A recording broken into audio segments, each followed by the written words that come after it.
خسارے کا ایک اور مفہوم بھی بیان کیا گیا ہے اور اس پر مجھے آپ لوگوں کی توجہ بھی درکار ہوگی، اور اگر بات سمجھ میں آئی تو انشاءاللہ آپ کو لطف بھی آئے گا۔ علماء نے بیان کیا ہے کہ انسان کا ایک خسارہ جو ہے اس کی صورت یہ ہے، اللہ نے ہر چیز کو ایک کمال دیا ہے لیکن اس کو دوسرے کمال سے محروم رکھ دیا ہے۔ مثال کے طور پر آپ یہ پھول دیکھ لیں، ان پھولوں میں خوشبو ہے لیکن روشنی نہیں ہے، تو پھول کہیں گے کہ میں روشنی کے خسارے میں۔ آپ ان لائٹس کو دیکھ لیں، ان کے اندر روشنی تو ہے لیکن وہ خوشبو نہیں ہے، تو یہ کہیں گے کہ ہم جو ہے وہ جو ہے خوشبو کے خسارے میں ہیں۔ چاند کو دیکھ لیں، اس میں روشنی ہے، چاندنی ہے، لیکن اس کے اندر خوشبو نہیں ہے، تو کہے گا میں خوشبو کے خسارے کے اندر ہوں۔ کوئل کہتی ہے میری آواز میں تو بڑا جادو ہے لیکن کیا کروں میرے پنجوں میں زور نہیں۔ شیر کہتا ہے پنجوں میں تو زور ہے لیکن کیا کروں میں اڑنے کے فن سے آشنا نہیں ہوں۔ بلکہ آپ جو ہے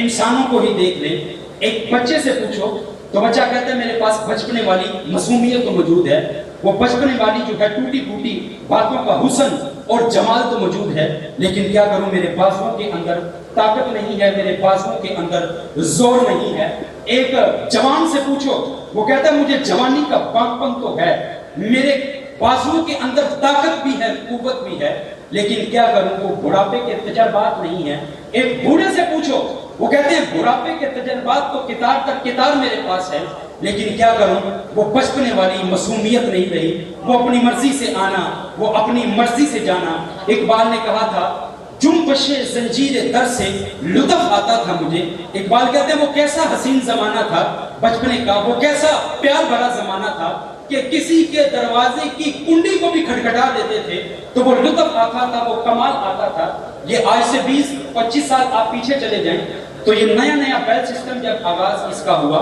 تو رات میں جو ہے بچوں کی ٹولیاں بنتی اور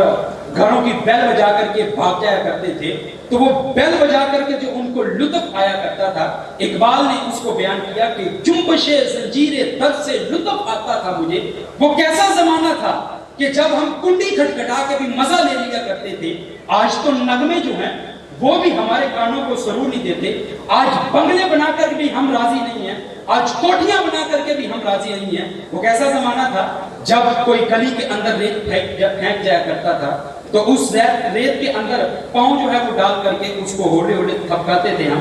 اور بڑے چپکے سے پاؤں کو نکالتے تھے، اگر وہ گھروندہ بچ جاتا تو وہ جو اس وقت خوشی میسر آتی تھی وہ آج کوٹھیاں اور بنگلے بنا کر کے بھی وہ خوشی میسر نہیں آتی، بلکہ وہ کیا کسی نے کہا کہ لوگ چاند پر جا رہے ہیں، لیکن کیسا زمانہ تھا کہ بچپن میں ہم خود ہی چاند ہوا کرتے تھے، اپنے جل جانے کا بھی احساس نہیں تھا، جلتے ہوئے شعلوں کو چھیڑا کرتے تھے۔ آج تو ایک آنسو بھی باعث سے رسوائی ہے، بچپن میں جی بھر کے رویا کرتے تھے۔ وہ کیا بچپنے کے مزے تھے، وہ کیا بچپنے کا کمال اور لطف تھا کہ وہ کسی نے کہا کہ یہ دولت بھی لے لو، یہ شہرت بھی لے لو، بھلے مجھ سے چھین لو یہ میری جوانی، مگر مجھ کو لوٹا دو وہ بچپن کا ساون، وہ کاغذ کی کشتی، وہ بارش کا پانی۔ تو ایک بوڑھے سے پوچھو، وہ کہتا ہے تجربات بڑے ہیں لیکن وہ بچپنے والی موج نہیں رہی۔ ایک عالم دین سے پوچھو، وہ کہتا ہے علم کا نور تو بڑا ہے لیکن کیا کروں میری پیشانی کو تہجد کے سجدوں کا نور میسر نہیں، لہٰذا میں اس خسارے میں ہوں۔ ایک شخص زندہ دار شخص سے پوچھو، وہ کہتا ہے تہجد تو پڑھتا ہوں میں ترتیب کے ساتھ لیکن کیا کروں کہ علم کے نور سے جو ہے میں ناواقف ہوں۔ تو ہر انسان ہر چیز کسی نہ کسی خسارے کے اندر ہے، کسی کو خوشبو کا خسارہ، کسی کو روشنی کا خسارہ، کسی کو اڑنے کا خسارہ، کسی کو طاقت کا خسارہ، کسی کو بچپنے کا خسارہ، لیکن اللہ فرماتا ہے کبھی تمہیں شوق آ جائے کسی ایسی ذات کو دیکھنے کا کہ محبت کے سارے کرینے اور جمال کے سارے زاویے تم ایک ذات میں دیکھنا چاہتے ہو، اللہ فرماتا ہے آ جاؤ مدینے کی گلی میں نے محمد کی ذات ایسی بنا دی ہے جس میں کوئی خسارہ چھوڑا ہی ہے۔